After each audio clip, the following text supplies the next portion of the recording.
Your mother held your hand and the doors opened. The cold air hit your face. You had never been inside a building this big in your life. 2 floors, escalators, a fountain in the middle, with real water and coins at the bottom that people had thrown in for wishes, tropical plants growing under a glass ceiling, and music playing from somewhere you could not see.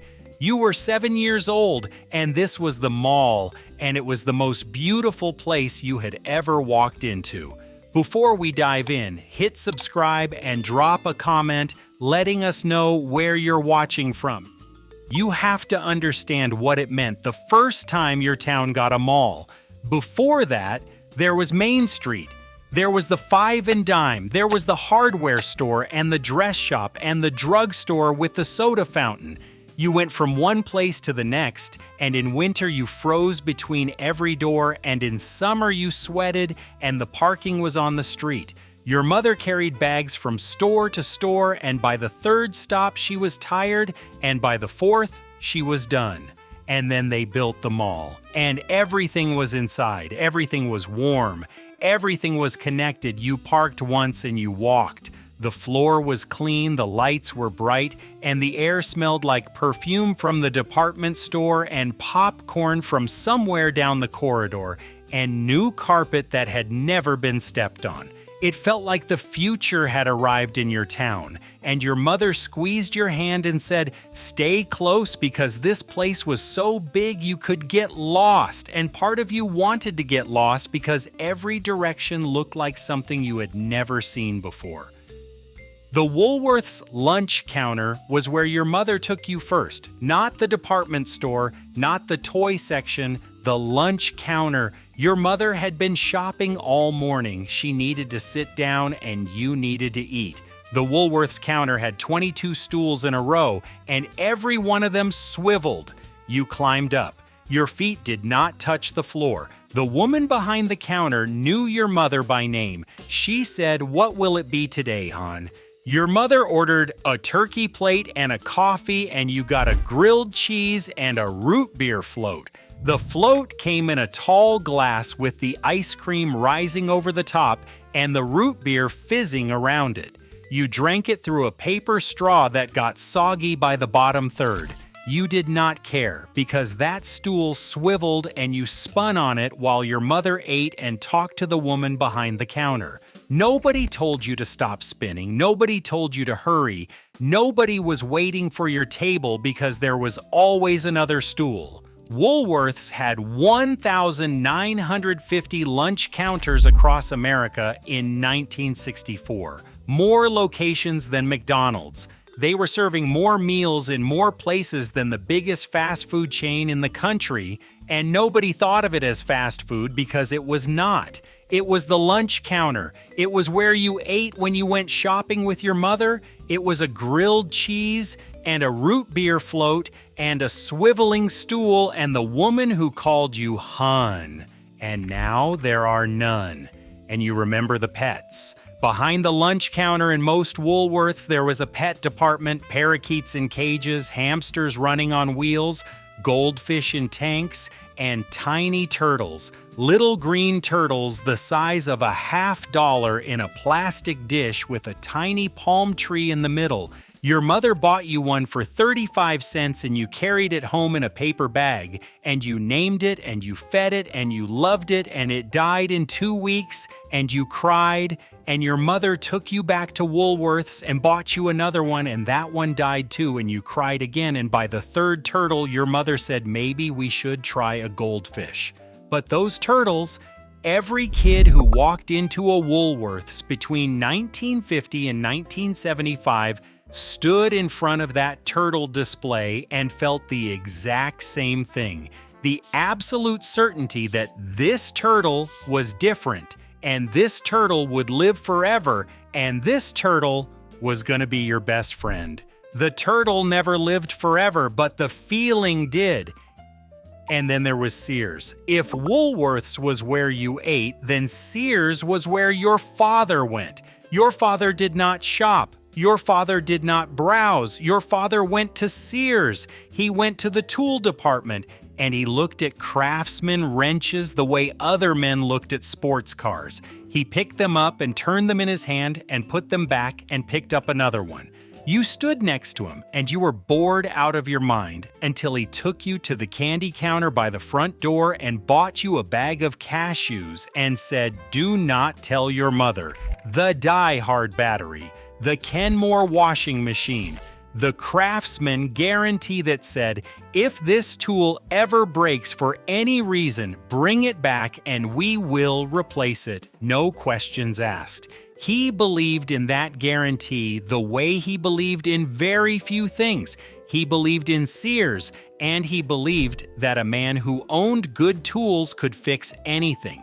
When he died, the tools in his garage were still Craftsman, and they still worked, and they will probably outlast everything else he ever owned. And the Sears Wish Book. If you grew up in the 1950s, the 1960s, or the 1970s, you know exactly what I am about to describe. Every fall, a catalog arrived in the mail. It was thick as a phone book. It was the Sears Christmas Wish Book.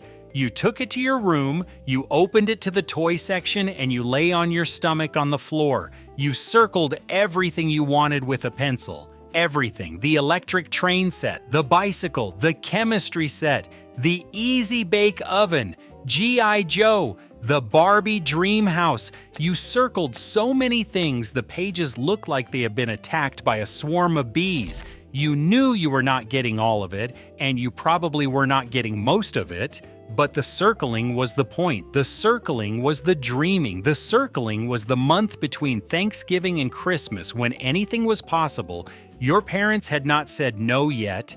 The world was a catalog full of things you wanted, a pencil in your hand, and the floor of your bedroom on a Saturday afternoon. On Christmas morning, you opened your presents, and maybe one of the things you circled was under the tree, and that one thing was enough because you had spent a month dreaming about it, and now it was real and it was yours. You did not know that the Sears Wish Book would stop being printed in 1993, and that Sears itself would close its last full-size store, and that the catalog that taught you how to dream would be gone from every mailbox in America. The department store restaurant. Nobody talks about this anymore, but every major department store had a restaurant inside it. Not a food court, a sit-down restaurant with tablecloths, waitresses, a menu, and your mother made a reservation. You went to lunch at the restaurant inside the department store, and it was an event. You wore your good clothes, your mother wore a hat. The restaurant was usually on the top floor, and you took the elevator. When the doors opened, there were white tablecloths, cloth napkins, and a hostess who said, "Right this way." Your mother ordered the chicken salad plate, and you got the grilled cheese again because you always got the grilled cheese.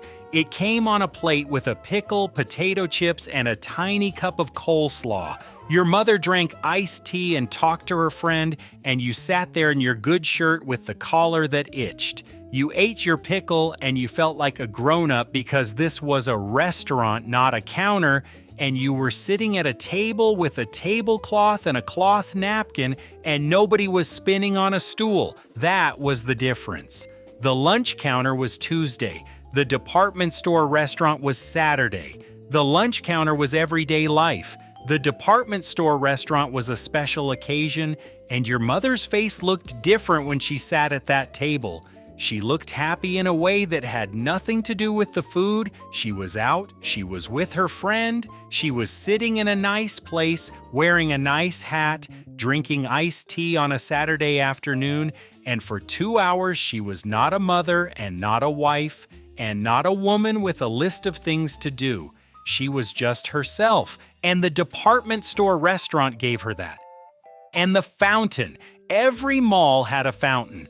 Water falling over rocks or shooting up from a pool, and the sound of it echoed through the whole building. You could hear it from every corridor. Your mother gave you a penny, you closed your eyes, you made a wish, and you threw it in. You opened your eyes and watched it sink through the clear water and land on top of 100 other pennies that other people had thrown in for their own wishes, and you wondered if any of them came true. The fountain was where you waited when your mother said, "Stay right here, she would be back in 10 minutes," and she disappeared into a store. You sat on the edge of the fountain and watched people walk by. You counted the coins in the water, and 10 minutes became 20, and 20 became 30. You did not have a phone, and you could not text her, and you just sat there and waited, because that was what you did in 1967 when your mother said, "Stay here." You stayed, and she always came back. The fountain was always there. The sound of that water is in your head right now, and you can hear it. The escalator. You remember the first time you rode an escalator? You were small enough that the step came up to your knees, and you were afraid of the gap where the step disappeared into the floor. Your mother held your hand, you stepped on, and the ground moved under your feet, and you rose into the air, and you could see the whole mall from up there. It was the closest you had ever come to flying. Some kids rode the escalator up and then immediately rode it back down and then back up again. Their mothers stood at the bottom shaking their heads, and the security guard pretended not to notice because it was 1962 and the mall was new and everyone was still amazed that the stairs moved by themselves. And then there were the stores that belonged to your town and nobody else's. If you lived in Chicago, it was Marshall Field's. If you lived in Philadelphia, it was Wanamaker's. If you lived in Detroit, it was Hudson's. Atlanta had Rich's. Minneapolis had Dayton's. Seattle had the Bon Marsh. Pittsburgh had Kaufman's. Washington had Woodward and Lothrop. These were not Macy's. They were your store. Your grandmother shopped there. Your mother shopped there, and you shopped there, and the name on the building was the same name it had been for 50 years, and the building itself was a landmark people gave directions by. You turn left at Marshall Field's, you go 2 blocks past Wanamaker's. That store was part of your city's identity, and when Macy's bought them and took the name off the building, something left your city that did not come back. The store was still there, the building was still there, but the name was gone. The name was the thing that connected you to your grandmother and your mother and every Saturday you had ever spent inside those walls. Now it said Macy's. Macy's could be anywhere. Your store could only be here, and it was gone. Christmas at the mall, this is the one. This is the memory that sits deeper than any of the others because Christmas at the mall was not about shopping. Christmas at the mall was about the feeling. They decorated the fountain, they hung lights from every ceiling, they put a giant tree in the center court and a Santa Claus in a wooden house with a line of children that wrapped around the second floor. Your mother bundled you in your winter coat and drove to the mall. She parked at the far end of the lot because there was no parking anywhere close. You walked through the cold, through the doors, and the warmth hit you. The lights hit you. The music hit you. You could hear silver bells playing. You could smell cinnamon, pine, and the perfume counter. You looked up at that tree. It was the tallest tree you had ever seen inside a building, and the star on top almost touched the ceiling. You believed that this was what heaven looked like. And then you stood in line for Santa. You stood in that line for 45 minutes and you were hot in your coat and your little brother was crying. The line barely moved and you did not care because Santa was at the end of it. When it was finally your turn, you sat on his lap. He said, "What do you want for Christmas?" You said the things you had circled in the wish book. He said, "We will see." Your mother took a photograph. You can still feel the velvet of his suit under your hands and the scratch of his fake beard against your forehead. That photograph is in a box somewhere. The woman who drove you there and stood in that line with you for 45 minutes in a winter coat is gone now. The mall is half empty and Santa does not come anymore. The man who built the first one was a Jewish architect who fled Nazi Austria in 1938 with $8 in his pocket. Victor Gruen arrived in New York speaking no English. He became the most influential architect in American retail history. In 1956, he designed Southdale Center in a suburb of Minneapolis, and it was the first fully enclosed climate-controlled shopping mall in the United States. 40,000 people came on opening day. There was a 3-story atrium with tropical plants and sculptures and a fountain, and a 45-foot bird aviary with live birds singing inside a building in Minnesota in October. Gruen had designed it as a recreation of the town squares he remembered from Vienna, a place where people would gather and talk and sit and eat and shop and feel like they belonged to a community. He wanted apartments around it, schools, a medical center, a park, a lake. He wanted the mall to be the center of a neighborhood, not just the center of commerce. Developers ignored all of it. They kept the stores, they kept the parking lots, they threw away everything else. They copied his design thousands of times across the country and stripped out the soul every time. By 1978, Gruen could not stand what his creation had become. He said, "I refuse to pay alimony for these bastard developments. They destroyed our cities." The man who invented the shopping mall died in 1980, hating what the shopping mall had done to America. And now the malls are dying too. The fountain is dry, the lunch counter is gone, the escalator is roped off on the second floor because there's nothing up there anymore. The department store restaurant closed 20 years ago. The Woolworths is a Foot Locker or a vacant space with brown paper over the windows. The Sears is a ghost. Half the stores you remember are names that your grandchildren have never heard, and the corridors that used to be so crowded on a Saturday afternoon that you could barely walk are empty now. Your footsteps echo, and the only sound is a pop song playing from a speaker in a ceiling tile above a bench where nobody sits. But here is what did not die: the sound of the fountain in your head, the taste of that root beer float at the Woolworth's counter, the scratch of that pencil circling the bicycle in the wish book, the velvet of Santa's suit under your hands, the woman who held your hand through those doors on the day the mall opened, and the cold air hit your face and you saw 2 floors and an escalator and a fountain with coins in it, and you were 7 years old, and it was the most beautiful place you had ever walked into. That woman is in every mall you ever visited. She is at the lunch counter ordering you a grilled cheese. She is in the department store restaurant wearing her hat. She is standing at the bottom of the escalator holding her hand out. She is giving you a penny to throw in the fountain. She is standing in line with you for 45 minutes in a winter coat waiting for Santa. She is everywhere in that building, and she is the reason the building mattered, and she is the reason it hurts now that the building is empty. If you remember the mall, tell me which one was yours. Tell me what store you walked into first. Tell me if you remember the lunch counter, the fountain, the escalator, the wish book, and the department store restaurant where your mother wore a hat. And if the woman who held your hand through those doors is gone now and the mall is gone too, tell me about her. I read every single comment.